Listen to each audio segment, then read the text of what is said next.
সন্ত ৰামপাল গুৰু মহাৰাজ হৈছে এনে এজন মহাপুৰুষ যিজনে নিজৰ সত্য ভক্তি, তত্ত্বজ্ঞান, কৰোণা আৰু সেৱাৰ বলত সমাজত এক নতুন আদৰ্শ বলবৎ কৰিছে। সন্ত ৰামপাল গুৰু মহাৰাজৰ নেতৃত্বত তেওঁৰ সকলো সৎলোক আশ্ৰমে কৰা বিস্ময়কৰ সমাজ কল্যাণমূলক কামে সমাজখনক সোণালী ভৱিষ্যতৰ এক নতুন আশা দেখুৱাইছে। সন্ত ৰামপাল গুৰু মহাৰাজৰ পৰা নাম দীক্ষা গ্ৰহণ কৰাৰ পিছত লাখ লাখ লোকৰ কৰ্কট ৰোগ, এইডছ আদি দুৰাৰোগ্য ৰোগ নিৰাময় হ'ল।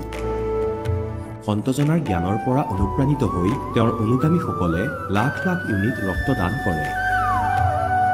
সন্তজনাই লাখ লাখ ভগ্নী কন্যাৰ যৌতুকমুক্ত বিয়াৰ আয়োজন কৰালে। সন্তজনাই লাখ লাখ মানুহক ড্ৰাগছ আসক্তিৰ পৰা মুক্ত কৰিলে। কোটি কোটি ধ্বংসপ্ৰাপ্ত পৰিয়াল শান্তিত লাগিল। সন্তজনাৰ আশ্ৰমত সমাৱেশৰ সময়ত বিনামূলীয়া চকুৰ চিকিৎসা আৰু দন্ত চিকিৎসাৰ ব্যৱস্থা কৰা হয়।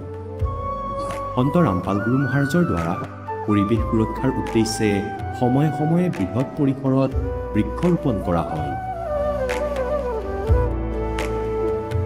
সন্তজনাই আৰ্তজনক তাৎক্ষণিক সকাহ দিবলৈ এম্বুলেন্স সেৱা আৰম্ভ কৰিছিল। সন্তজনাই তেওঁৰ অনুগামীসকলক তেওঁলোকৰ শৰীৰ দান কৰিবলৈ অনুপ্ৰাণিত কৰে, যাতে মানৱতাৰ সেৱা আৰু চিকিৎসা ক্ষেত্ৰত উন্নতি কৰিব পৰা যায়। সন্ত ৰামপাল গুৰু মহাৰাজৰ সকলো আশ্ৰমত প্ৰতিদিনে বিনামূলীয়া ধৰ্মভোজৰ আয়োজন কৰা হয়, য'ত প্ৰতিবাৰেই প্ৰতিটো জাতি, প্ৰতিটো ধৰ্মৰ মানুহে একেলগে বহি ভোজন কৰে।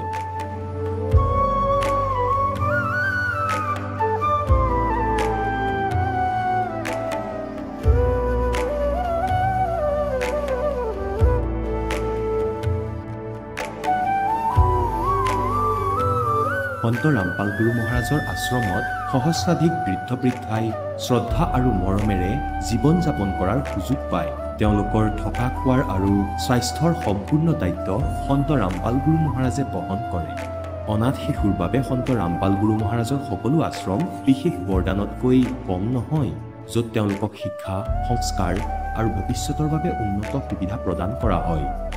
বানপানী, ভূঁইকঁপ বা মহামাৰী যিয়েই নহওক, সন্ত ৰামপাল গুৰু মহাৰাজ আৰু তেওঁৰ অনুগামীসকল সদায় আৰ্তজনৰ বাবে আগ্ৰনোৱা হৈ থাকে।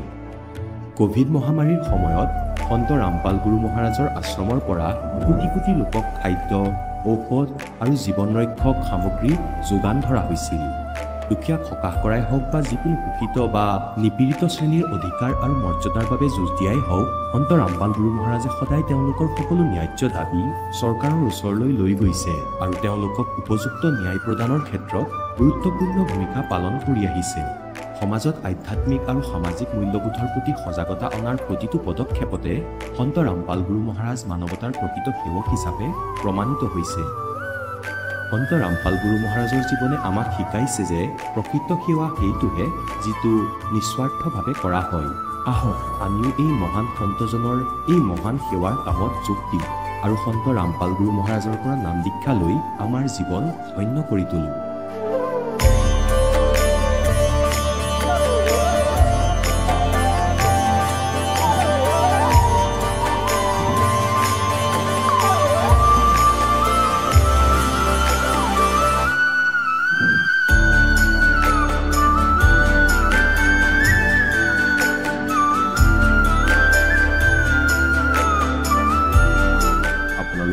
পৰিয়ালৰ সৈতে সৎলোক আশ্ৰমলৈ আন্তৰিকতাৰে আমন্ত্ৰণ জনোৱা হয়।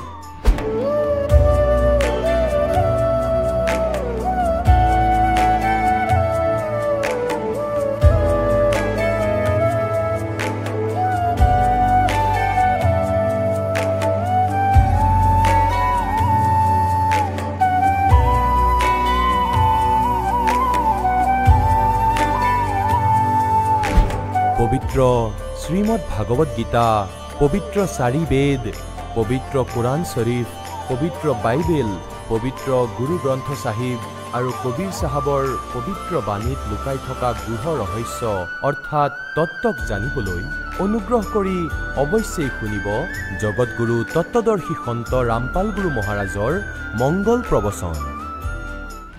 নমস্কাৰ। নমস্কাৰ সৎ সাহেব। আপোনাৰ শুভ নামটো? মোৰ নাম লিলি কোচ। আপুনি কোন ঠাইৰ পৰা আহিছে? মই অসমৰ ধুবুৰী ডিষ্ট্ৰিক্টৰ পৰা আহিছোঁ। সন্ত ৰামপাল গুৰুৰ মাজৰ পৰা আপুনি নাম দীক্ষা কেতিয়া লৈছিল? মই 2019 চনৰ আগষ্ট মাহত লৈছিলোঁ। তেখেতৰ পৰা নাম দীক্ষা লোৱাৰ আগতে আপুনি পৰম্পৰাগতভাৱে কিবা ভক্তি সাধনা কৰিছিলনে? যি হয়, মই পৰম্পৰাগতভাৱে যিটো আমাৰ সমাজে ভক্তি মানে কৰে, ব্ৰহ্মা বিষ্ণু মহেশ কৃষ্ণ দুৰ্গা দেৱী এইবিলাকৰ ভক্তি কৰিছিলোঁ। আপুনি যিহেতু ব্ৰহ্মা বিষ্ণু মহেশৰ ভক্তি সাধনা কৰিছিলে, সেই সাধনাবিলাক আপুনি গুৰু ধাৰণ কৰি কৰিছিল নে এনেই কৰি আছিল? যি মই গুৰু ধাৰণ কৰা নাই, এনেই মানে কৰিছিলোঁ। ঘৰত পূজা পাতি হৈছিল, তাত কৰিছিলোঁ, ভক্তি দিছিলোঁ, সেইটোৱেই কৰিছিলোঁ। আপুনি যিহেতু পৰিয়ালৰ লোকে কৰাৰ দৰে যিবিলাক ভক্তি সাধনা পৰম্পৰাগতভাৱে আপুনি কৰি আছিলে, ইয়াৰ পিছতো আপুনি সন্ত ৰামপাল মহাৰাজৰ শৰণলৈ কিয় আহিব লগা হ'ল? যি মই গুৰু মহাৰাজৰ শৰণত অহাৰ আগত মোৰ দেউতাই মানে গুৰু মহাৰাজৰ দীক্ষা লৈছিল 2013 চনত। তো তেখেতে মানে আমাৰ ঘৰত টিভি আছিল, টিভিত সাধনা চেনেল আছিল। সাধনা চেনেলত গুৰুজীৰ সৎসংগ আহিছিল তেতিয়া 8 বজাত। সেই 8 বজাত মানে গুৰুজীৰ সৎসংগ চলাইছিল। তো কেইবছৰমান মানে 2-3 বছৰমান মই সৎসংগ চাইছিলোঁ। চোৱাৰ পিছত গুৰুজীয়ে তাত মানে শাস্ত্ৰত যিটো লিখা আছে সেইটো মানে প্ৰমাণ সহিত মানে গুৰুজীয়ে বুজাই দিছিল। আৰু সেই জ্ঞানটো মই গুৰুজীৰ কৃপাত সন্ত ৰামপালজী মহাৰাজৰ কৃপাত বুজি পাইছিলোঁ। বুজি পোৱাৰ পিছত মই তেখেতৰ শৰণত আহি নাম দীক্ষা লৈছোঁ। আপুনি যিহেতু আপোনাৰ অনুভৱ দাঙি ধৰিলে যে আপুনি সন্ত ৰামপাল গুৰু মহাৰাজৰ মংগল প্ৰবচন শুনি তেখেতৰ জ্ঞান বুজি সন্ত ৰামপাল গুৰু মহাৰাজৰ শৰণাগত হৈ ভক্তি সাধনা কৰি আছে। আমি আপোনালোকৰ গুৰু সন্ত ৰামপাল গুৰু মহাৰাজৰ শিষ্যসকলৰ যেতিয়া অনুভৱ চাওঁ, তেওঁলোকে নিজৰ অনুভৱ দাঙি ধৰে যে সন্ত ৰামপাল মহাৰাজৰ পৰা নাম দীক্ষা লোৱাৰ পিছতে বিভিন্ন প্ৰকাৰে লাভ পোৱা বুলি। আপুনি তেখেতৰ পৰা নাম দীক্ষা লোৱাৰ পিছত কেনেধৰণৰ লাভ পাইছে সেই অনুভৱ আমি জানিব বিচাৰিছোঁ। যি হয়, পৰমাত্মা গুৰুজীৰ কৃপাততো বহুতেই লাভ পাইছোঁ, এতিয়াও পাই আছোঁ।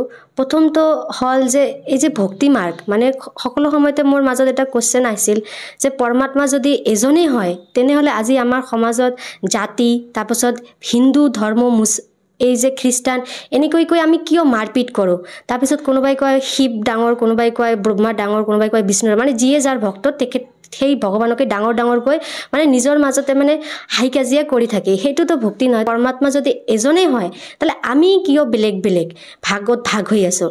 সন্ত ৰামপালজী মহাৰাজৰ জ্ঞানৰ পিছত সেইটো পাইলোঁ যে পূৰ্ণ পৰমাত্মা কবিৰ পৰমাত্মা হৈছে সেই পূৰ্ণ পৰমাত্মা যিয়ে মুখ্য দিয়ে। বাকী দেৱ দেৱীবিলাকৰো মানে ক'ত কাৰ স্থান সেইবিলাকো মানে পৰমাত্মাই প্ৰমাণ সহিত বুজাই দিছে। পৰমাত্মাৰ কৃপাত যে নিচা যিটো আছে, আজিকালি যুৱক যুৱতীয়ে নিচাত মানে এনেকুৱা হৈ গৈছে, মানে এই যে গুটকা, পাণ, বিড়ি, চিগাৰেট, মদ, মাংস এইবিলাক খাই থাকে। পৰমাত্মাৰ জ্ঞানত এইবিলাক মই নাই, আগতো খোৱা নাই, কিন্তু যিটো তামোল পাণ এইবিলাক যি ছোটো মোৰো সৰু নিচা আছিল সেইটোও মোৰ দূৰ হৈ গৈছিল। মানসিক যিটো টেনশ্যন সেইটোও মোৰ এতিয়া নাই। পৰমাত্মাৰ কৃপাত মই এতিয়া LLB পঢ়ি আছোঁ। তো কেৰিয়াৰৰো মোৰ এইটো টেনশ্যন নাই, কাৰণ পৰমাত্মা যা কৰিব মংগলে কৰিব, নিজৰ কৰ্ম কৰিবই লাগিব। সেইটোৱেই লাভ পাইছোঁ। আৰু শাৰীৰিকভাৱে যিটো মানে বেমাৰ আজাৰ সেইটোৰ পৰাও মুক্তি পাইছোঁ। সেইটোৱে। আৰু আমাৰ পৰিয়ালত হাই কাজিয়া একো নাই, সেইটো পৰমাত্মাৰ কৃপাত। মানে মোৰ দেউতাও লৈছে শৰণ, মাকো লৈছে শৰণ। তো এইটো এটা মানে সুস্থ পৰিৱেশ হৈছে। আৰু পৰমাত্মাৰ কৃপাত বহুতো পাপ কৰ্মৰ পৰা মুক্তি পাইছোঁ। তারপর রিলস ফিল্ম যে এইবিলাক দেখি যে সময় যেটো নষ্ট হয় সেইটোও মানে পৰমাত্মাৰ কৃপাত দূৰ হৈ গৈছে।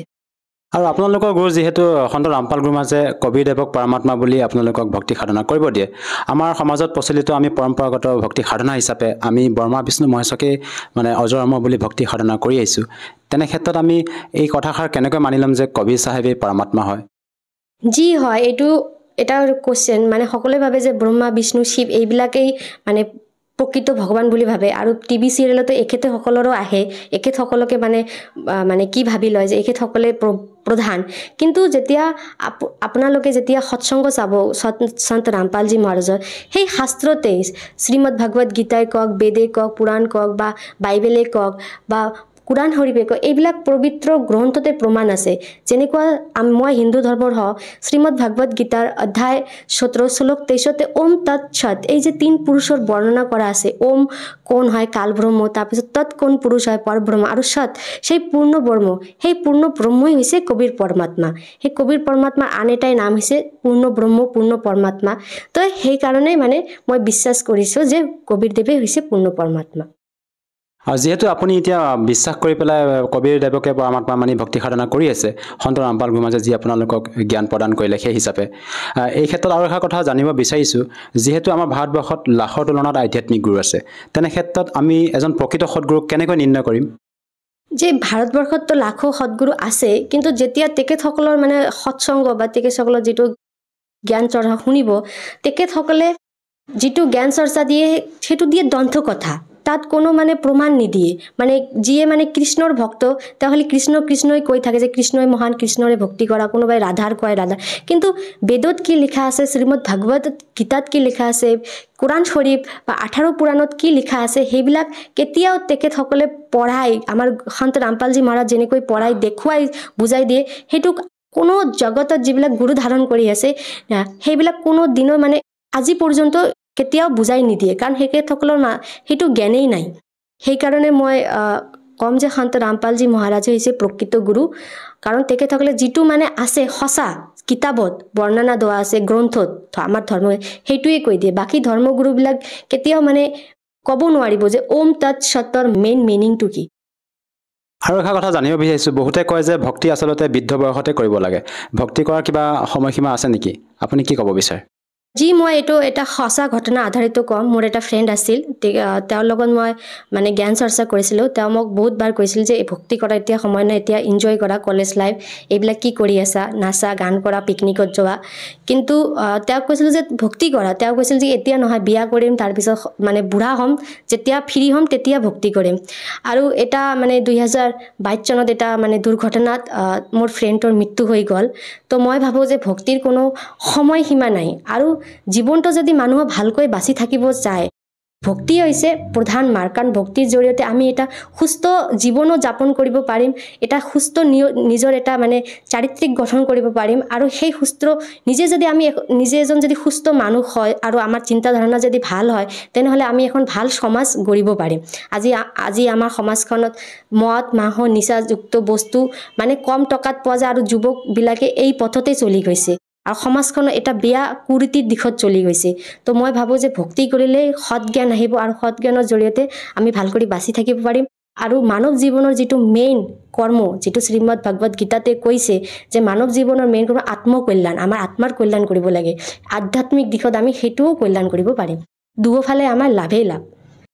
এতিয়া আপোনাৰ পৰা সেই অনুভৱ জানিব বিচাৰিছোঁ, এখন সুস্থ সমাজ গঢ়িবলৈ আপোনালোকৰ গুৰু সন্ত ৰামপাল গুৰু মহাৰাজে কেনেধৰণৰ অৱদান আগবঢ়াইছে?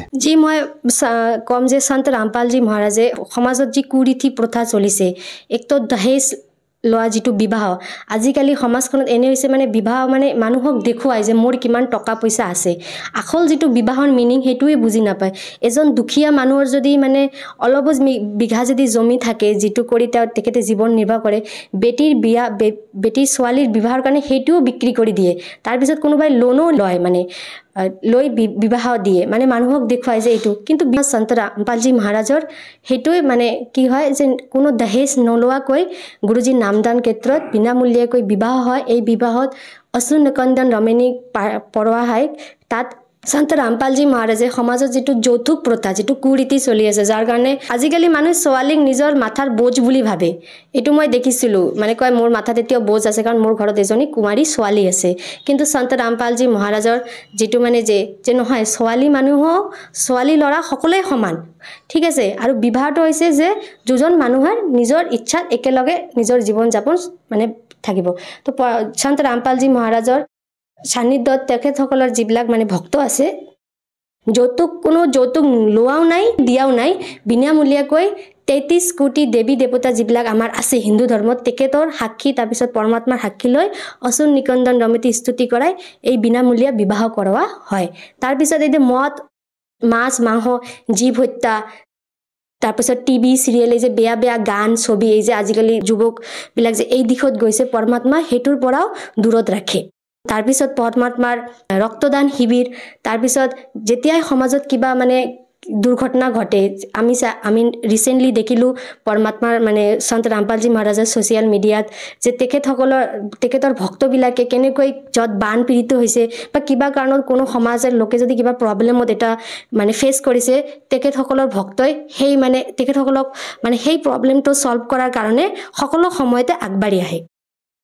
যিহেতু আপুনি সন্ত ৰামপাল গুৰু মহাৰাজৰ জ্ঞান বুজি তেখেতৰ শৰণাগত হৈ আজি আপুনি অনুভৱ দাঙি ধৰিলে আমাৰ দৰ্শকসকলৰ সন্মুখত, আপোনাক যিসকল দৰ্শকে আজি টিভি স্ক্ৰীণত চাই আছে তেওঁলোকক আপুনি কি বাৰ্তা দিব বিচাৰে আমাৰ যুৱ প্ৰজন্মক, যাতে তেওঁলোকেও আপোনাৰ দৰে নাম দীক্ষা লৈ উপকৃত হ'ব পাৰে? মই যুৱ প্ৰজন্মক এইটোৱেই ক'ম যে ৰিলছ চাই যিটো আপোনালোকে সময় নষ্ট কৰি আছে, মানৱ জীৱনটো বহুত মূল্যৱান। আজি আছে, আপুনি কালি নাথাকিবও পাৰে। তো মই ক'ম যে সন্ত ৰামপালজী মহাৰাজৰ ইউটিউব চেনেল, তাৰপিছত টিভি, তাৰপিছত ছ'চিয়েল মিডিয়াত তেখেতৰ নাম চাৰ্চ কৰিলে চেনেল আহি যাব। তেখেতৰ সৎসংগ এবাৰ হ'লেও শুনক। দিনত 24 ঘণ্টা আছে, কিমান কাজ, তাৰপিছত 3-4 ঘণ্টাটো এনেই মানুহ মানে ব্যৰ্থ কৰে। এঘণ্টা টাইম ওলাই তেখেতৰ সৎসংগ চাওক। তেখেতে শাস্ত্ৰ বিধি মতে যিটো মানে ভক্তি কৰিব লাগে সেইটো প্ৰমাণ দেখুৱাই পৰমাত্মাই বুজাই দিয়ে। তেখেতৰ সৎসংগ এবাৰ শুনক, জ্ঞান বুজি পাওক, আৰু কম যে তেখেতৰ শৰণত আহক। যদিহে কোনো লোকে তেখেতৰ পৰা নাম দীক্ষা ল'ব বিচাৰে, কেনেকৈ ল'ব পাৰিব? যেতিয়া তেখেতৰ ইউটিউব চেনেল বা ছ'চিয়েল মিডিয়া, ফেচবুক, ইনষ্টাগ্ৰাম বা টিভি চেনেলত যেতিয়া তেখেতৰ সৎসংগ শুনিব, তাৰ তলত তেখেতৰ মানে ফোন নাম্বাৰ আহিব। সেই ফোন নাম্বাৰত আপোনালোকে যোগাযোগ কৰিব। যোগাযোগ কৰিলে বিনামূলীয়াকৈ সন্ত ৰামপালজী মহাৰাজৰ নাম দীক্ষা ল'ব পাৰিব। ধন্যবাদ থাকিল। জি ধন্যবাদ চাহেব। এতিয়া জগতগুৰু তত্ত্বদৰ্শী সন্ত ৰামপাল গুৰু মহাৰাজৰ সৎসংগৰ মাধ্যমেৰে সেই অদ্বিতীয় আধ্যাত্মিক জ্ঞানৰ বিষয়ে জানি লওঁ, যাৰ মাধ্যমেৰে আপোনালোকেও প্ৰাপ্ত কৰিব পাৰিব এনেকুৱা আধ্যাত্মিক, মানসিক আৰু ভৌতিক সুখ যি এতিয়ালৈকে কেৱল আপোনালোকে মীৰাবাই, ধ্ৰুৱ, প্ৰহ্লাদ আদি কেইজনমান ভক্তৰ জীৱন কথাতহে শুনিছে। এতিয়া শুনক তত্ত্বদৰ্শী সন্তৰ সৈতে শাস্ত্ৰ অনুকূল ভক্তি সৎসংগ, এনেকুৱা অদ্বিতীয় আধ্যাত্মিক জ্ঞান যাৰ প্ৰমাণ আছে সকলো ধৰ্মৰ সকলো পবিত্ৰ শাস্ত্ৰত। যি অক্ষৰ ব্ৰহ্ম, অক্ষৰ পুৰুষ বুলি কোৱা বা অক্ষৰ ব্ৰহ্ম, তেওঁ 7 সংখ্য ব্ৰহ্মাণ্ডৰ স্বামী। তেওঁক পৰমক্ষৰ পুৰুষ কোৱা, পৰমক্ষৰ ব্ৰহ্ম কোৱা। তেওঁ অসংখ্য ব্ৰহ্মাণ্ডৰ অভাৰঅল কণ্ট্ৰলাৰ, আৰু তেওঁই এই সংখ্যাৰূপী বৃক্ষৰ মূল হয়, শিপা হয়, যাৰ দ্বাৰা সকলোৰে ধাৰণ কুকট হয়, যি সকলোৰে পালক। গীতাৰ অধ্যায় নম্বৰ 15 শ্লোক নম্বৰ 17 কৈছে যে উত্তম পুৰুষে তু অন্য পৰমাত্মা ইতি উদাহৰতে ये लोग तर्म आवेश विवर्ती अवैश्वरे। ইয়াত কৈছে যে উত্তম পুৰুষ তুমি অন্য, এই ক্ষৰ পুৰুষ আৰু অক্ষৰ পুৰুষতকৈ তেওঁ শ্ৰেষ্ঠ ভগৱান। উত্তম মানে শ্ৰেষ্ঠ, পুৰুষোত্তম বুলি কোৱা, উত্তম পুৰুষ বুলি কোৱা একেই কথা। পুৰুষোত্তমটো কোনো আনহে হয়, তেওঁ পৰম অক্ষৰ ব্ৰহ্ম। অষ্টম অধ্যায়ৰ 3য় শ্লোকত গীতাৰ জ্ঞানদাতাটো স্পষ্ট কৰি দিছে। আৰু যাক পৰমাত্মা বুলি কোৱা হয়। এতিয়া পুণ্যাত্মাসকল, এতিয়ালৈকেতো আপোনালোকৰ আধ্যাত্মিক মাৰ্গৰ ABCDৰো জ্ঞান নাছিলে, কাৰণ আমাৰ গুৰুৱেই এনেকুৱা নকলি আছিলে, তেওঁলোকৰে জ্ঞান নাছিলে। এতিয়া পৰমাত্মাৰ অৰ্থ কি হয়? এতিয়া আজিৰ যি সৎসংগ সেয়া পৰমাত্মা কোন হয়? এই কচাই কালৰ লোকত আমি বাস কৰি আছো। এতিয়া এই কেনেদৰে কচাই হ'ল আৰু পৰমাত্মা কোন হয়? যেনেকৈ গীতাৰ অধ্যায় নম্বৰ 15 শ্লোক নম্বৰ 17 স্পষ্ট কৰি দিছে कि उत्तम पुरुषे तु अन्य परमात्मा इति उदाहरते। যাক পৰমাত্মা বুলি কোৱা হয়, পৰমাত্মা, পৰম মানে শ্ৰেষ্ঠ, আত্মা মানে সোল, অৰ্থাৎ ভাল আত্মা, দীন দয়াল বুলি যাক কোৱা হয়, পৰমাত্মা, শ্ৰেষ্ঠ আত্মা। আৰু যিয়ে মাৰে সমস্ত পৰিয়ালকে মাৰে, কাটে আৰু বেয়া অৱস্থা কৰি থৈছে, তেন্তে তেওঁ পৰমাত্মা হ'ব পাৰে জানো? কেতিয়াও নোৱাৰে। যদিও আমি তেওঁক অজানিতে পৰমাত্মা বুলি মানি লৈছো, কিন্তু তেওঁ পৰমাত্মা নহয়। যেতিয়া পৰমাত্মাৰ পৰিভাষাৰ সৈতে পৰিচিত হ'ব, পৰমাত্মা তেওঁই হয় যিয়ে সুখ দিয়ে, দুখ নিদিয়ে। গতিকে তেওঁ সৎলোক সেই পৰমাত্মা, যিয়ে আমাক সেই স্থানৰ কথা কৈছে যে মোৰ সেইখন লোক হয় য'ত মই এনেকুৱা ব্যৱস্থা কৰি থৈছো যে আপোনালোক অসংখ্য ব্ৰহ্মাণ্ডৰ প্ৰাণীয়ে সেই সৎলোকত থাকিব পাৰিব। আৰু সকলোৰে বাবে একেধৰণৰে ব্যৱস্থা আছে। সুন্দৰ মহল বনোৱা আছে, তেজপুঞ্জৰ সুন্দৰ, সন্মুখত বাগিচা আছে, সন্মুখত পাৰ্ক বনোৱা আছে, তাত বহুত সুন্দৰ ফল মেমা সদায় লাগি থাকে। আৰু যেতিয়াই বিচাৰা কিবা আহাৰ কৰাৰ ইচ্ছা কৰিলেহে আপোনাৰ পাকঘৰত তৈয়াৰ হৈ থকা পাব, বনাই থোৱা, ৰান্ধি থোৱা ছেকেণ্ডতে। আৰু ফল ফ্ৰুইট, গতিকে তালৈ যোৱাৰ বাবে পৰমাত্মাই কৈছে। গতিকে তেওঁই পৰমাত্মা, তেওঁ পৰমাত্মা বুলি কয়। তাত মৃত্যু নাই, বৃদ্ধাৱস্থা নাই, ৰোগ নাই, শৰীৰ এনেকুৱা, খং ৰাগ নাই। আৰু তাৰ ব্যৱস্থা এনেকুৱা, বিচাৰিলেও খং নুঠিব, কাৰণ সকলোৱে একেধৰণৰে সুবিধা পাইছে। যেনে পুণ্যাত্মাসকল আপোনালোক ইয়াত আছে, 2 দিন থাকিব, 10 দিন থাকিব, আপোনালোকে বনাই থোৱা ভোজন ভাণ্ডাৰত পাই যাব। সকলো একে ধৰণৰ, ক'তো পাৰ্থক্য নাই। বহাৰ ব্যৱস্থা সকলোৰে একেই। আপোনালোকৰ বিচনাও একে ধৰণৰ হ'ব। একে ধৰণৰ সকলোৱে গা ধোৱাৰ ব্যৱস্থা সকলো একে ধৰণৰ পাব। গতিকে ইয়াত খং নুঠিবই। কোনোবা মূৰ্খৰহে, বুদ্ধি নোহোৱাৰহে, যাৰ স্বভাৱ ভাল নহয়, সিহঁতে আহিহে যি টি কথা ক'ব। কোনোবাই এঠাইত গাদ্দি লগাই লৈছে, নিজৰ বিচনাখন পাৰি লৈছে, আন এজনে আহি ক'ব উঠা ইয়াৰ পৰা, মই বহিম ইয়াত। আপুনি য'তে নাযায় কিয় এনেকুৱা ধৰণৰ বেয়া মানুহ পাবই। ইহঁতবোৰ দুৰ্বুদ্ধিৰ। যদি সভ্য ব্যক্তি হ'ল হয় তেন্তে ইয়াত কোনো ধৰণৰ খং ৰাগ নহ'লেহেঁতেন, কাৰণ সকলোৱে একে ধৰণৰ ব্যৱস্থা পাইছে। এনেকৈ সৎ লোকৰ ভিতৰতো তাত কোনো বস্তুৰ অভাৱ নাই। চোৰ ডকাইত আৰু এই বেয়া কামবোৰ কিয় কৰে? কাৰণ ইয়াত সকলো বস্তুৰ অভাৱ। প্ৰত্যেক বস্তু প্ৰত্যেকৰে তাত উপলব্ধ নাই, যোনেই নহওক কিয়। কাৰোবাৰ এনেকুৱা বেমাৰ হ'ব, সি যিমানেই মহাজন নহওক কিয় ঔষধ নাপায়। মূৰ মাৰি লোৱা দেৱালত যিমান পাৰা। এজনে কৈ আছিল সি বহু ডাঙৰ মহাজন আছিল, কোটি টকাৰ উপাৰ্জন আছিলে তাৰ, কিন্তু সি একোৱেই ফল খাব নোৱাৰিছিলে, না আহাৰ কৰিব পাৰিছিলে। দালিৰ পানী ঘুলি আৰু চেকি খাইছিলে। মায়াৰ কি কৰিবা এতিয়া? ঘৰ বাৰী এতিয়া মূৰত তুলি ল'বা নেকি? বিনা ভক্তিৰ প্ৰাণী ইয়াতেই দুখত থাকিব। আগলৈ যমৰ দূতে তেওঁলোকক বহুত কষ্ট দিব। গতিকে ইয়াত পৰমাত্মাই আপোনালোকক ক'ব বিচাৰিছে যে আপোনালোক কালৰ লোকত আছে। গীতাৰ অধ্যায় নম্বৰ 15 শ্লোক নম্বৰ 16-17 তিনিটা পুৰুষ আছে। এতিয়া 17 নম্বৰৰ পৰিক্ৰম চলি আছে যে উত্তম পুৰুষ তুমি অন্য আৰু পৰমাত্মা ধাৰতে তেওঁক পৰমাত্মা বুলি কোৱা হয়। আৰু ইয়ে লোক ধৰ্ম আবিৰ্ভাৱী, যিয়ে তিনিওটা লোকত প্ৰৱেশ কৰি সকলোৰে ধাৰণ পোষণ কৰে। ও আবে ঈশ্বৰে, তেওঁৱেই হ'ল অবিনাশী পৰমেশ্বৰ, তেওঁৱেই হ'ল অবিনাশী ভগৱান, অবিনাশী স্বামী। গীতাৰ অধ্যায় নম্বৰ 15 শ্লোক নম্বৰ 18 এই বুদ্ধিহীন ব্যক্তিয়ে যি নকলি তেওঁলোকে কয় যে ৰামপালে 15 নম্বৰ অধ্যায়ৰ 18 নম্বৰ শ্লোকৰ বিষয়ে কিয় নকয়? যে তাত লিখা আছে যে গীতাৰ জ্ঞানদাতাই কৈছে যে মই লোকবেদত, মই এই সকলোবোৰ প্ৰাণীতকৈ উত্তম। সেইবাবে লোকবেদত পুৰুষোত্তম ৰূপে প্ৰসিদ্ধ।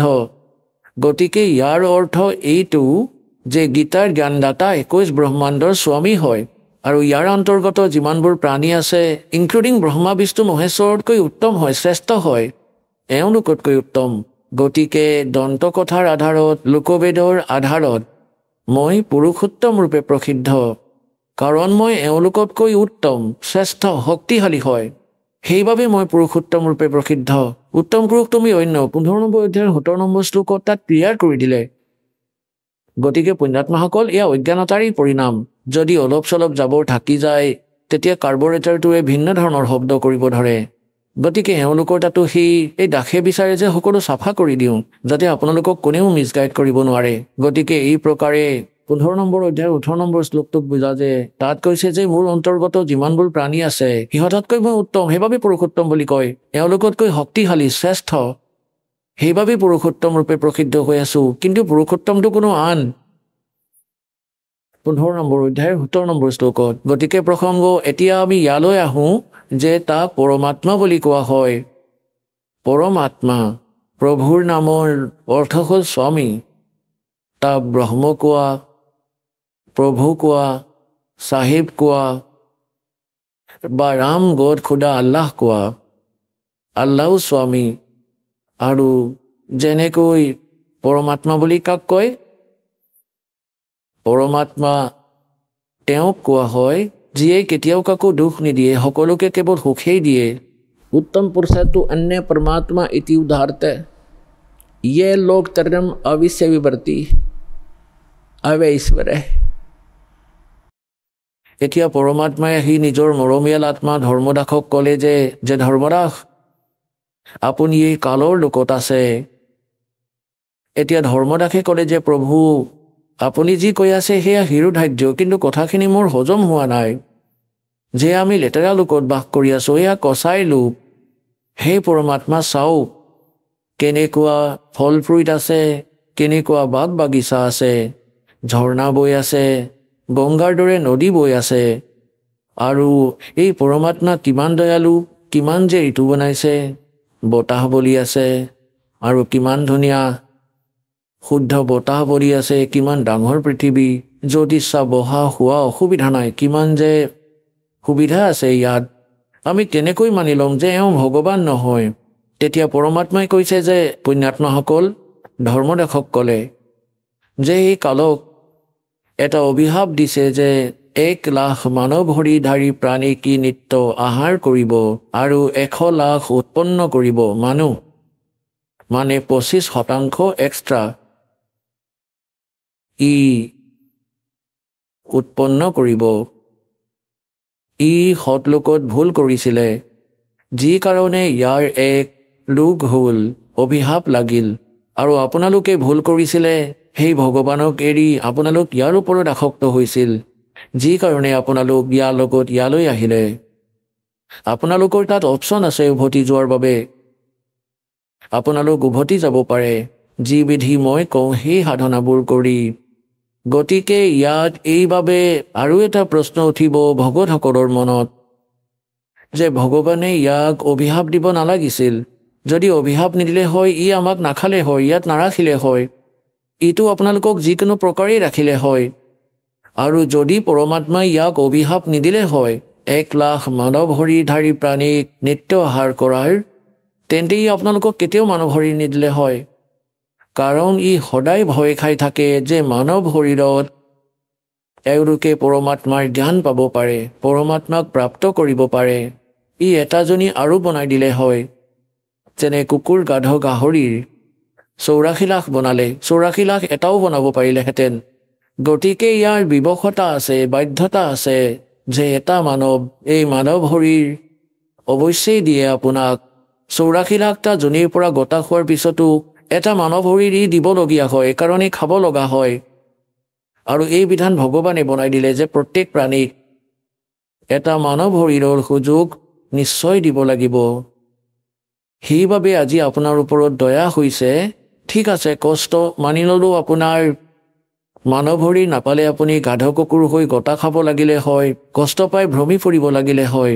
গতিকে এটা গল্ডেন চান্স আছে মানৱ শৰীৰত, আপুনি আত্মকল্যাণ কৰাই সৎলোকলৈ যাব পাৰিব।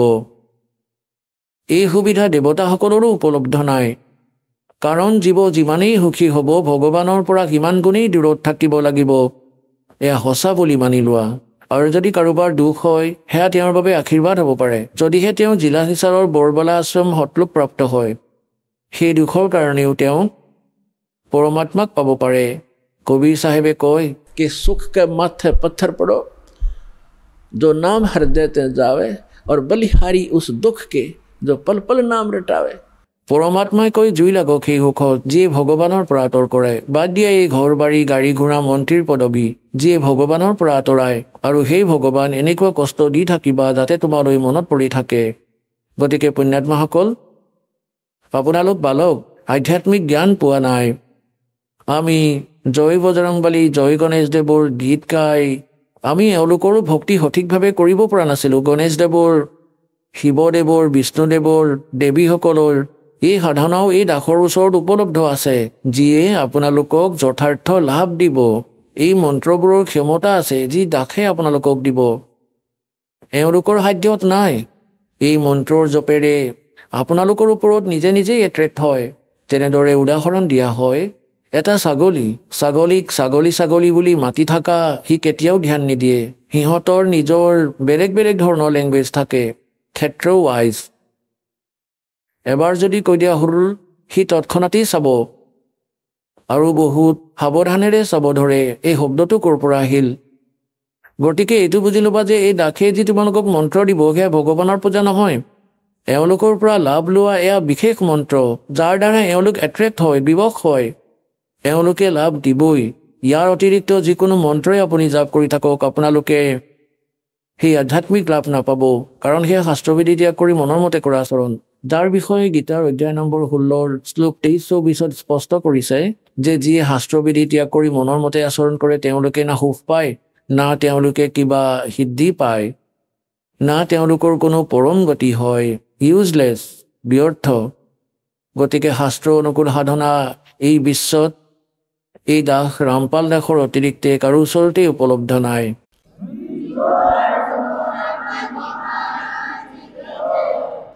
ইয়াক আপোনালোকে অভিমান বুলিয়েই ভাবক অথবা তত্ত্বজ্ঞান বুলি ভাবক, এয়া লাহে লাহে আপোনালোকে বুজি পাব যে দাসে কি ক'ব বিচাৰিছে।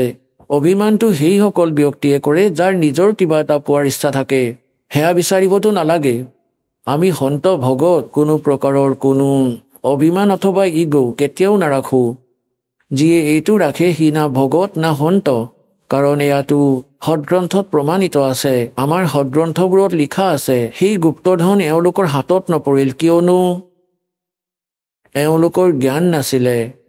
এতিয়া পুণ্যাত্মাসকল, যেনেকৈ শ্ৰীমদ ভাগৱত গীতাৰ 17 নম্বৰ অধ্যায়ৰ শ্লোক নম্বৰ 23 লিখা আছে, ওম তৎসৎ ইতি নিৰ্দেশে ব্ৰহ্মণ ত্ৰিবিদ সমৰ্থে ব্ৰাহ্মণা তেন বেদাত যজ্ঞা বিহিতা পুৰা। ইয়াৰ অৰ্থ এইটো যে সেই সচিদানন্দ ঘন ব্ৰহ্মৰ পৰমক্ষৰ ব্ৰহ্মৰ প্ৰাপ্তিৰ সেই শাশ্বত স্থানলৈ যোৱাৰ এটা 3টা আখৰৰ মন্ত্ৰ আছে। ওম তৎসৎ ইতি নিৰ্দেশ মানে direction, nothing else, final decision. এতিয়া ইয়াততো ওম ব্ৰহ্মৰ হয়, ক্ষৰ পুৰুষৰ হয়, আৰু এই তৎ আৰু সৎ সাংকেতিক হয়। তৎ এয়া অক্ষৰ পুৰুষৰ, যাক অক্ষৰ ব্ৰহ্ম কোৱা হয়, যি 7 শংখ ব্ৰহ্মাণ্ডৰ স্বামী, এইটো মন্ত্ৰ। আৰু এয়া সৎ, এয়া পৰমক্ষৰ ব্ৰহ্মৰ মন্ত্ৰ। আৰু এই তৎ আৰু সৎ সাংকেতিক। আৰু ইয়াত কৈছে, গুৰু বিন বেদ পঢ়ে যো প্ৰাণী, সমজন সাৰ ৰহে অজ্ঞানী। गुरु बिन काहुन पाया ज्ञाना, जो थोथा भूस छड़े मूड किसाना। सदगुरुके बिन, गुरुर অবিহনে কোনোৱে বেদৰ জ্ঞান নাপাব। তেওঁ নিজৰ মতেই যি টি কৰি থাকিব, যেনেদৰে কোনো মূৰ্খ খেতিয়ক ধান বনাৰ পিছত যিবোৰ তুহ ৰৈ যায় আৰু সেই তুহখিনিক মাৰি আছে লাঠিৰে, দাণ্ডাৰে অথবা সেইবোৰ ধৰি ঠেকেচি আছে। কি কাৰণে? যদি তাক সোধা তেতিয়া সি ক'ব, ইয়াৰ পৰা মই কণা উলিয়াম, চাউল উলিয়াম। গতিকে তাৰ জ্ঞান নাই, মূৰ্খ হয়। আৰু বুদ্ধিয়কজনেতো তাৰ পৰা উলিয়াই লৈয়ে গ'ল, সেয়াতো তুঁহে পৰি আছে। গতিকে তুঁহখিনি যিয়ে খুন্দি আছে, গতিকে সি তত্ত্বমাৰ্গৰ সৈতে পৰিচিত নহয়। तो यहाँ बताया है, गुरु बिन काहु न पाया ज्ञाना, जो थोथा बुस्थड़े मूड किसाना। गुरु बिन वेद पढ़े जो प्राणी, और समझे न सार रहे अज्ञानी। গতিকে এওঁলোক অজ্ঞানী। বহুত ভগতে আহি কয় যে মই সুধাংশুদেৱৰ পৰা নাম লৈ থৈছোঁ, আৰু কয় যে মোৰ ভূত প্ৰেতৰ বাধাও আছে বহু বছৰৰ পৰা। ঠিক আছে, তেন্তে সুধাংশুদেৱৰ মন্ত্ৰই আপোনাক কি কামত দিলেনো? কি নাম দি থৈছে? হৰি ওম তৎসৎ। কি যে কথা কোৱা! এওঁলোকেই সেই নিম হাকিম।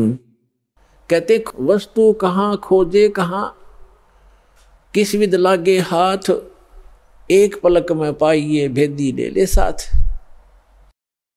এতিয়া এই তৎ আৰু সৎ সেয়া সাংকেতিক। ওম তৎসৎ জপ নকৰিবা, হৰি ওমটো কেতিয়াও কৰিবই নালাগে। ওমৰ অপমান কৰিছা তোমালোকে। ওম মন্ত্ৰ অকলেই জপ কৰা হয়, ইয়াৰ লগত একোৱেই জোৰা লগাব নালাগে। এনেকৈয়ে এতিয়া কি কৈছে যে যেনেকৈ এজন ধনী ব্যক্তি আছিলে, মহাজন আছিলে, সাহুকাৰ, তেওঁ নিজৰ বেদত, বহীত, ডায়েৰীত লিখি থলে, তেওঁ নিজৰ ঘৰৰ পদূলিতে এটা মন্দিৰ বনাই থৈছিলে, আৰু তাত বহীত লিখি থলে, বেদত, ডায়েৰীত, যে চান্দিনী চৌদশ মানে চান্দিনী চৌদশ ৰাতি 12 বজাত মন্দিৰৰ গুমজত ইমান কিলো ৰূপ, ইমান কিলো সোণ আৰু ইমান নগদ পইচা জমা কৰি থৈছোঁ, লুকাই থৈছোঁ। সেইবাবে কোড ৱৰ্ডত লিখিছিলে যাতে ল'ৰা ছোৱালীয়ে ভুলতেও বিচাৰি নাপায়, ওলাই নলওক, মই যোৱাৰ পিছত যাতে সেইবোৰ প্ৰয়োগ নকৰক। সেইবাবে চোৰৰ ভয়তে তেওঁ এনেকৈ লুকুৱাই থৈছিলে। আগৰ দিনত বেংক নাছিলে। সেই মহাজনজনৰ মৃত্যু হৈ গ'ল হঠাতে। দেউতাকৰ অন্তিম সংস্কাৰ কৰাৰ পিছত তেওঁৰ ল'ৰা ছোৱালীয়ে তেওঁৰ লিখা লিখনিবোৰ চালে। তেওঁলোকে সেই ডায়েৰীখন চালে, তাত লিখা আছিলে চান্দিনী চৌদশ ৰাতি 12 বজাত মন্দিৰৰ গুমজত ইমান ধন লুকুৱাই থৈছোঁ। গতিকে তেওঁৰ ল'ৰা ছোৱালীয়ে 2-3 দিনৰ পিছত নিজৰ দেউতাকৰ ক্ৰিয়াকৰ্ম শেষ কৰি 1 সপ্তাহ 10 দিন 12 দিনৰ পিছত সেয়া মন্দিৰৰ গুমজটো ভাঙি দিলে ৰাতিৰ সময়ত। তেওঁলোকে ভাবিলে যে দেউতাই এয়া সংকেত দিছে, দিনত ভাঙিলে মানুহে দেখিব, সেইবাবে ৰাতি ভাঙিবা। গতিকে ৰাতি তেওঁলোকে মন্দিৰৰ গুমজটো ভাঙি দিলে। তাত কিন্তু একো নাপালে। তেওঁলোকে নিৰাশ হ'ল যে দেউতাই আমাক ভুলকৈ দিশ দেখুৱাই থৈ গ'ল, আমাক ঠগিলে আৰু ধন আন ঠাইত লুকুৱাই থৈ গ'ল। এতিয়া সেয়া কেনেকৈ বিচাৰিম? গ'ল হাতৰ পৰা। বহুত ধন আছিলে, বহুত কান্দিব ধৰিলে। কিছুদিনৰ পিছত কোনোবা তেওঁৰ দেউতাকৰ বন্ধু মহাজন আহিল। ল'ৰা ছোৱালীয়ে নিজৰ সমস্যা তেওঁৰ সন্মুখত ক'লে যে খুৰা এনেকুৱা সমস্যা হৈছে, আমাৰ দেউতাই আমাক মিছা কথা ক'লে, পইচা আন ক'ৰবাত লুকুৱাই থৈছে, গুমজত আছে বুলি দেখিছিলে, গুমজো ভাঙি দিলোঁ, মন্দিৰো ভাঙি দিলোঁ। তেতিয়া সেই মহাজনজনে ক'লে, মোক দেখুওৱা, ক'ত লিখা আছে। যেতিয়া লেখনি দেখিলে যে চান্দিনী চৌদাছ ৰাতি 12 বজাত মন্দিৰৰ গুমজত ইমান পইচা থৈ দিছোঁ, তেতিয়া তেওঁ ক'লে যে পুত্ৰসকল, সেই গুমজটো যথাগঠিত যেনেকুৱা আছিল ঠিক তেনেকুৱাই বনোৱা, তেতিয়াহে ক'ব পাৰিম ক'ত আছে। আৰু চান্দিনী চৌদাছ আহিব দিয়া। 15 দিনৰ পিছত, মাহ দিন পিছত, 20-15 দিন পিছত সেই চান্দিনী চৌদাছ আহিবলগীয়া আছিলে। তেনেকুৱাই এটা গুম্বজ বনাই দিলে ৰাতিৰ সময়ত, পূৰ্ণিমা ৰাতি। আৰু গুমজৰ পোহৰ পদূলিত য'ত পৰিছিলে সিহঁতৰ ঘৰত সেই মাটি খন্দুৱালে এই দিশ দেখুৱাইছে, গতিকে ইয়াত খান্দা, তাতে ধন পাই গ'ল। তেওঁলোকে সকলোবোৰ গুম্বজ ভাঙি দিছে। স্থানৰ কথা গম পোৱা নাছিলে। এওঁলোকে সৎগ্ৰন্থৰ কোড নাজানিছিলে, জ্ঞান নাছিলে।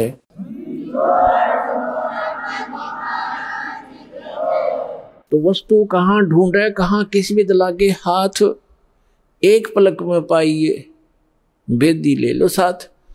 গতিকে দাসকে সৎগ্ৰন্থবোৰৰ জ্ঞানী বনাই, তত্ত্বদৰ্শী সন্ত বনাই কবিৰ ভগৱানে আপোনালোক তেওঁৰ সন্তানসকলৰ ওচৰলৈ পঠিয়াই দিলে। এতিয়া পুণ্যাত্মাসকল পলম নকৰাকৈ কামত লাগা। कहते समझा है तो सर दर पाओ और भौर नीरे सदा। গতিকে গৰীবদাস দেৱে কৈছে, গৰীবদাস ये वक्त जाते रोग इस पैरे न। হাতৰ পৰা এই মানৱ শৰীৰ গুচি গ'ল, যথাৰ্থ ভক্তিও নাপালা, এই সময়ক লৈ কান্দিবা। कहते मानुष जीवन दुर्लभ है, मिले न बारंबार, और तर्ब से पत्ता टूट जा वो फिर नहीं लगता डर। এতিয়া যি প্ৰসংগ চলি আছে আমি তালৈ আহোঁ যে পৰমাত্মাৰ পৰিভাষা কি হয় আৰু কাল কাক কোৱা হয়। গতিকে এই প্ৰসংগ সম্পূৰ্ণ হ'ল যে যথাৰ্থ ভক্তি কি। আৰু এটা স্থান এনেকুৱা আছে য'ত বৃদ্ধাৱস্থা আৰু মৃত্যু নাহে, য'লৈ যোৱাৰ পিছত প্ৰাণী আকৌ উভতি সংসাৰলৈ নাহে। আৰু তাত জৰা আৰু মৰণ নাই, অৰ্থাৎ বৃদ্ধাৱস্থা আৰু মৃত্যু নাই। আৰু ইয়াত দুয়োটাই ডেফিনেট। যদি মৃত্যুও আছে আৰু বৃদ্ধাৱস্থাও আছে, আয়ুস বেছি হ'লে বৃদ্ধাৱস্থা আহিব, আৰু অকাল মৃত্যু হ'লে পৰিয়ালৰ ওপৰত বিপদৰ পাহাৰ ভাঙি পৰিব। এজনী উপাৰ্জক আছিল, ল'ৰা ছোৱালীৰ এতিয়া কি হ'ব? বৃদ্ধাৱস্থাত মৰিলে ক'ব কষ্ট পাই পাই মৰিল।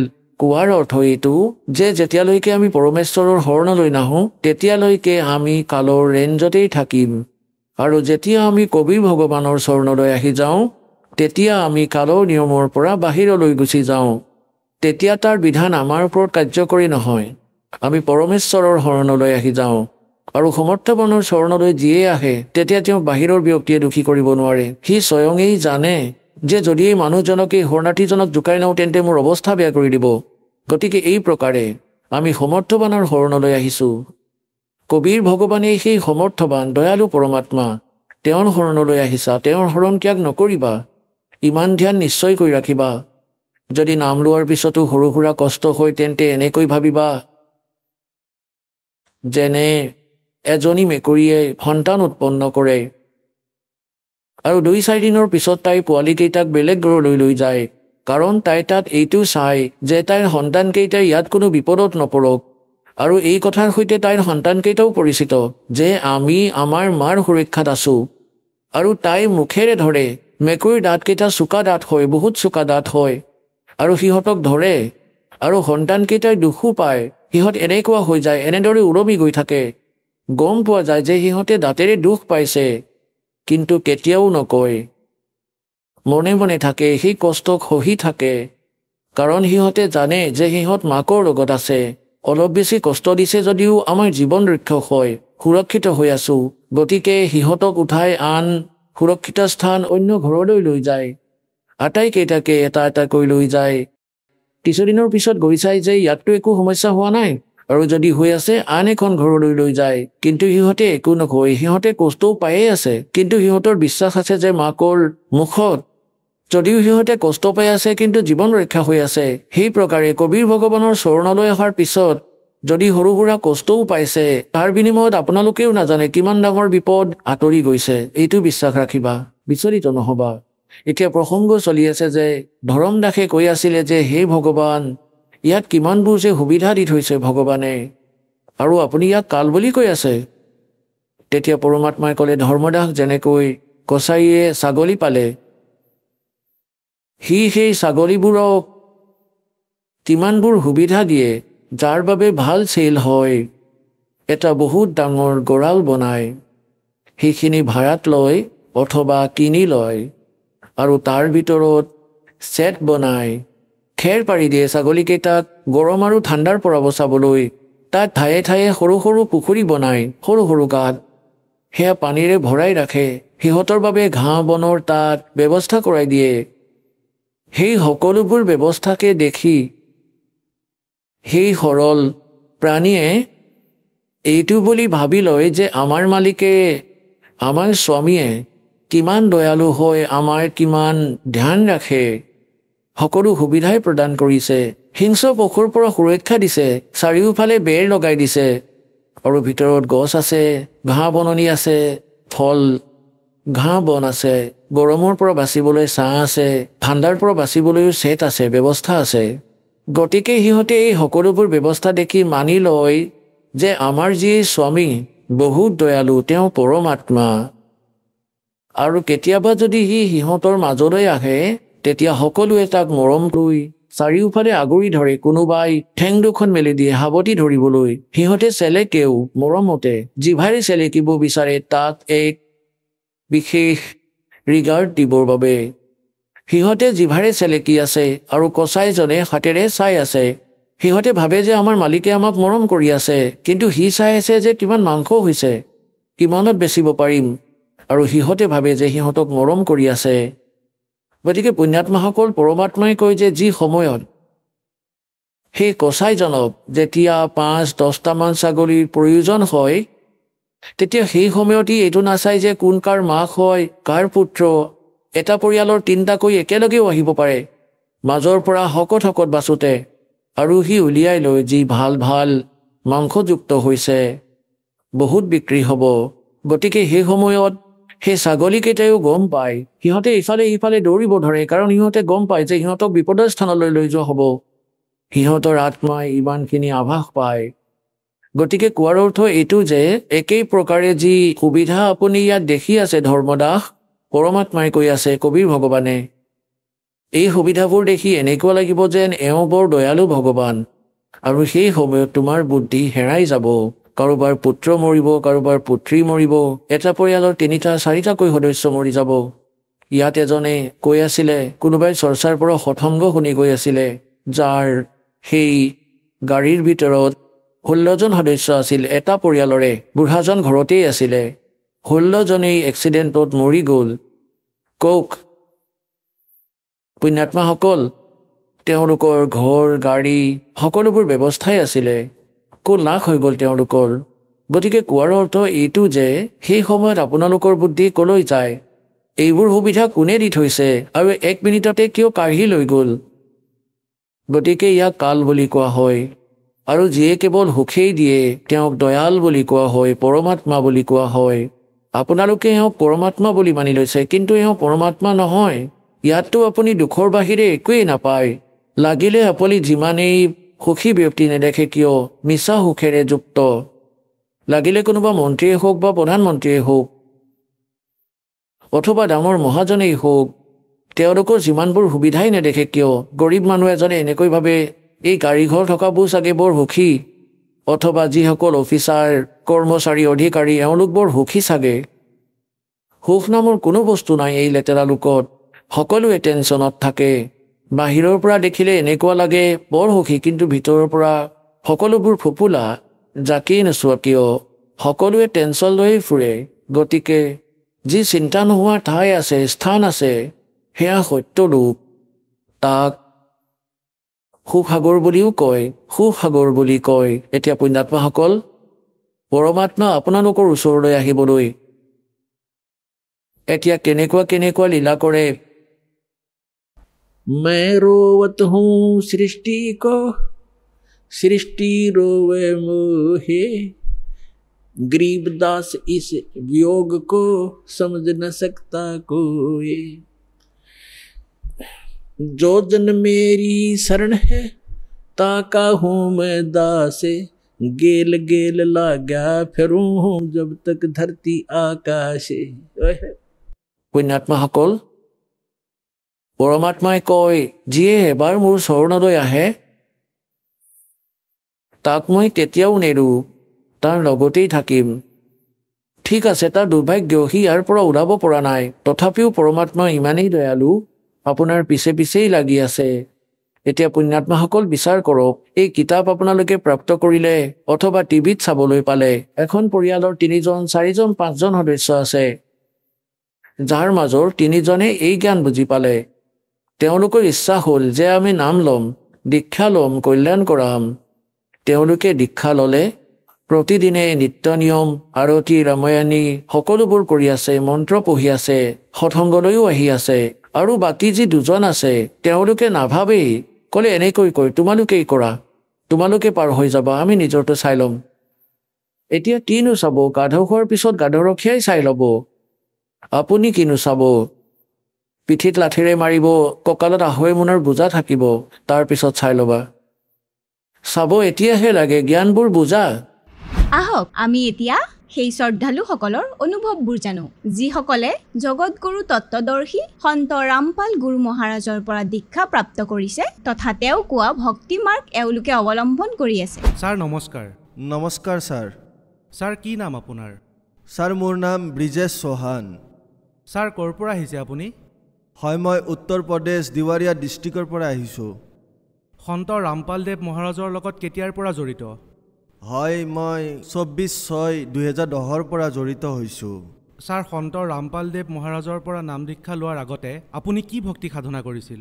ছাৰ, মই সন্ত ৰামপালদেৱ মহাৰাজৰ পৰা নাম দীক্ষা লোৱাৰ আগতে মই সকলো দেৱী দেৱতাৰে ভক্তি কৰিছিলোঁ। ছাৰ, আপুনি কৈছে যে আপুনি দেৱী দেৱতাৰ ভক্তি কৰিছিলে, তেন্তে সন্ত ৰামপালদেৱ মহাৰাজৰ পৰা নাম দীক্ষা কিয় ল'লে আপুনি? ছাৰ, এনেকুৱা কাৰণ যে মই 2009ত পাছপৰ্ট বনাইছিলোঁ আৰু মই যাবলগীয়া আছিল চৌদিত, আৰু তাত মোৰ মেডিকেল ৰিপৰ্ট HIV পজিটিভ আহিল।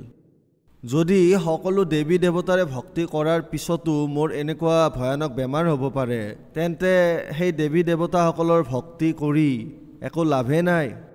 সেইকাৰণে মই সন্ত ৰামপালদেৱ মহাৰাজৰ চৰণলৈ আহিলোঁ আৰু তেওঁৰ পৰা নাম দীক্ষা ল'লোঁ। ছাৰ, কি বেমাৰ হৈ গৈছিলে আপোনাৰ? ছাৰ, চৌদি আৰব যাবৰ কাৰণে যেতিয়া মই মোৰ এই পাছপৰ্টৰ কাৰণে এপ্লাই কৰিলোঁ, ট্ৰেডৱেল নামৰ এটা অফিচ আছে বম্বেত, তাত ইণ্টাৰভিউ আদিতো মোৰ চব পাছেই হৈ গৈছিলোঁ। কিন্তু যেতিয়া মেডিকেল ৰিপৰ্ট আহিল, অফিচলৈ যেতিয়া মই গ'লোঁ, তাতে চাকিনা নামৰ এগৰাকী মেডাম আছিল। তেতিয়া তেওঁক যেতিয়া মই সুধিলোঁ, তেওঁ ক'লে চৌহানজী আপোনাৰতো বহুত পজিটিভ ৰিপৰ্ট আহি গ'ল যে আপোনাৰতো AIDS আছে। মই তাত একেবাৰে স্তম্ভিত হৈ গ'লোঁ। মই ক'লোঁ যে মেডাম, এইবোৰ আপুনি কি কৈছে? আপুনি ধেমালি কৰি আছে নেকি? ক'লে যে এয়া ধেমালি নহয়, এয়া সত্য যে আপোনাৰ AIDS হৈছে, আপোনাক পঠাব নোৱাৰোঁ।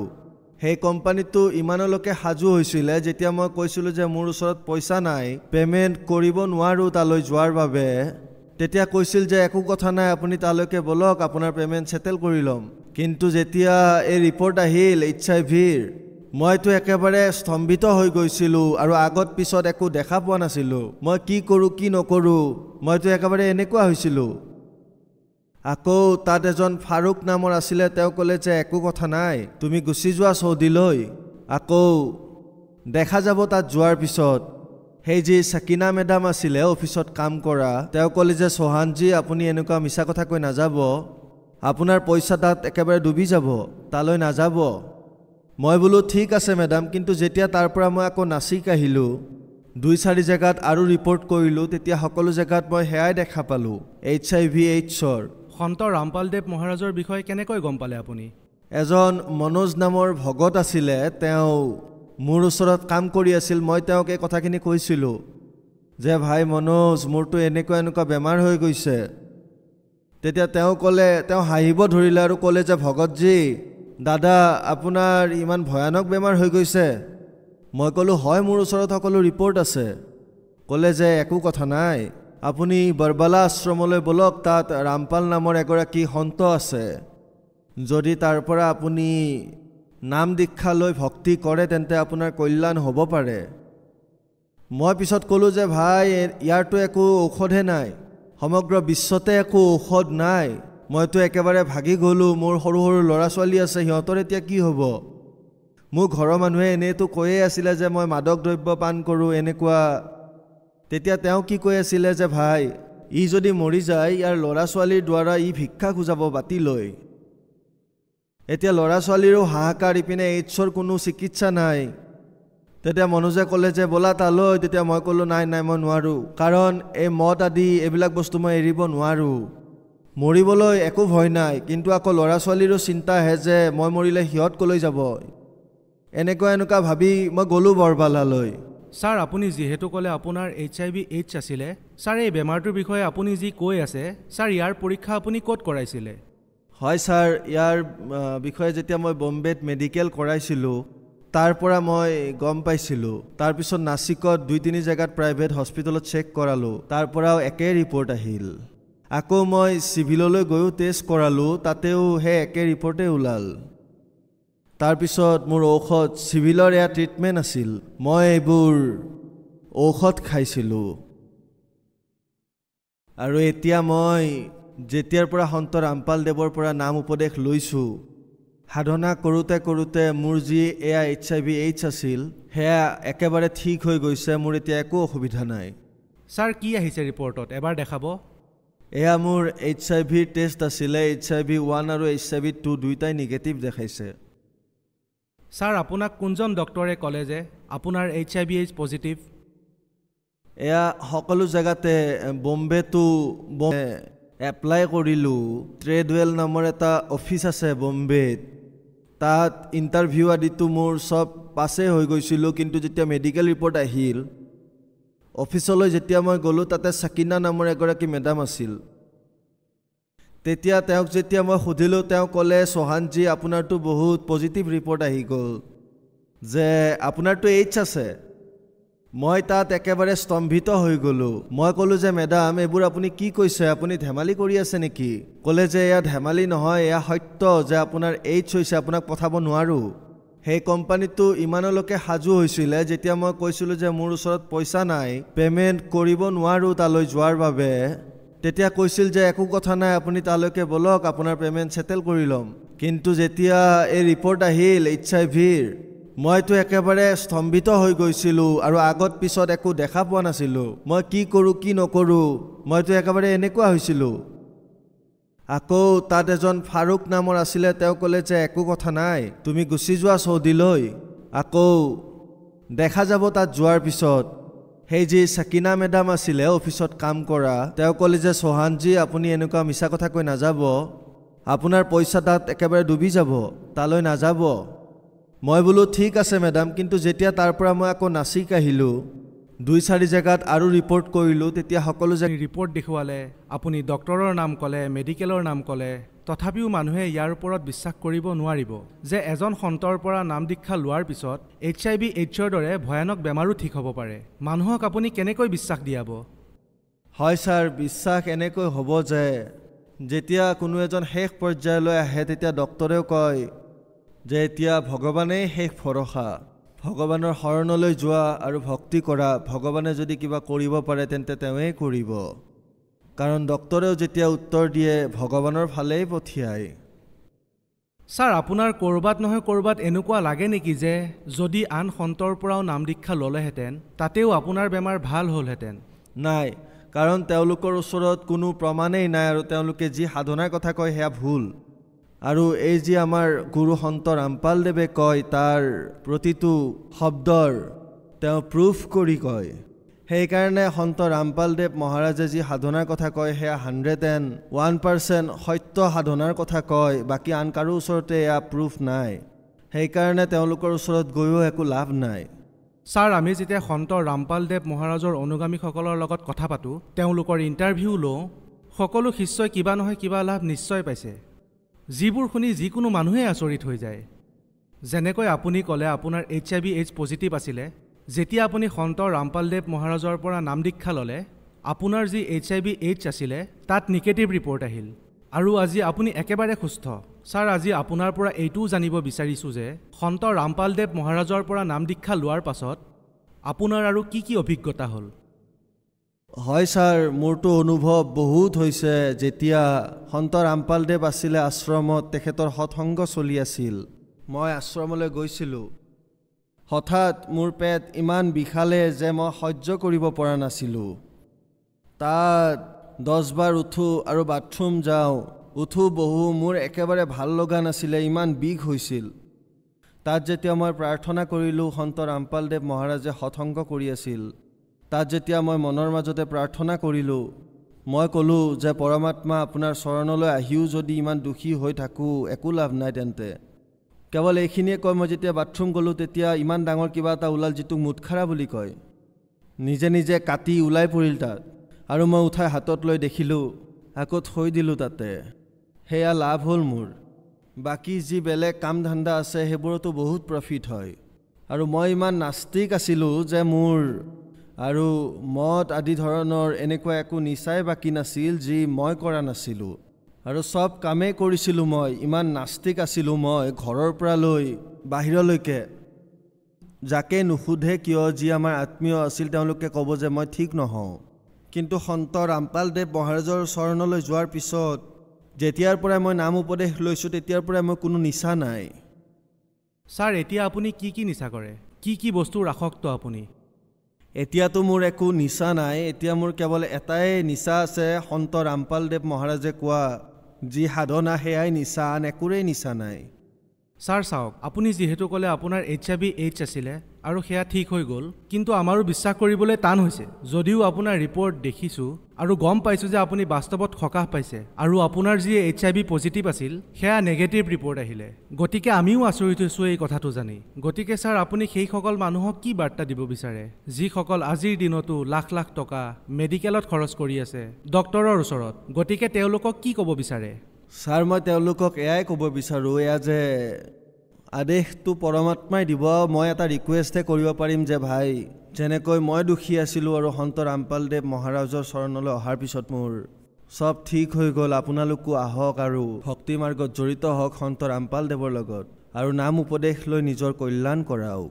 ছাৰ, যিসকল মানুহে কনফাৰ্ম কৰিব বিচাৰে যে আপোনাৰ বেমাৰ আছিল নে নাছিল, গতিকে আপুনি আপোনাৰ সম্পূৰ্ণ ঠিকনাটো কওক যাতে মানুহৰ কোনো সন্দেহ নাথাকে। যি HIV/AIDS দৰে ভয়ানক বেমাৰ আছিল সেয়া আপোনাৰ ঠিক হৈ গ'ল।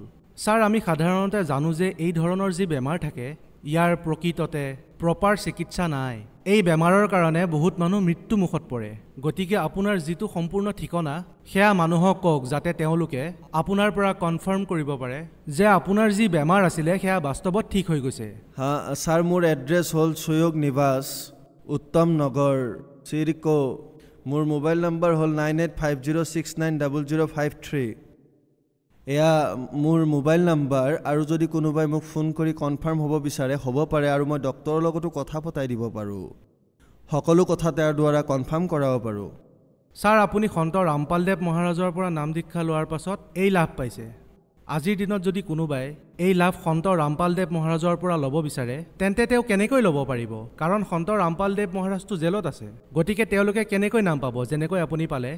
ছাৰ, সন্ত ৰামপালদেৱ মহাৰাজৰ বিভিন্ন চেনেলত সৎসংগ আহে, তাত তেওঁলোকৰ ফোন নাম্বাৰ দিয়া থাকে আৰু তেওঁলোকক তাৰ পৰা কণ্টেক্ট কৰি খবৰ কৰি আৰু তাৰ পৰা খবৰ ল'ব পাৰে প্ৰতিখন জিলাত প্ৰতিখন ঠাইতে নামদানৰ স্থল আছে উপলব্ধ তেওঁলোকে কৈ দিব আৰু তাৰ পৰা আপোনালোকে নামদান প্ৰাপ্ত কৰিব পাৰে ছাৰ নাম দীক্ষা লোৱাৰ বাবে কিমান পইচা দিব লাগে ছাৰ তাততো এনে এটকাও দিব নালাগে তাৰ সকলোবোৰ ব্যৱস্থা ফ্ৰী অফ কষ্টে হয় তাত একো পইচা নিবিচাৰে আপোনাক বহুত বহুত ধন্যবাদ সৎ সাহেব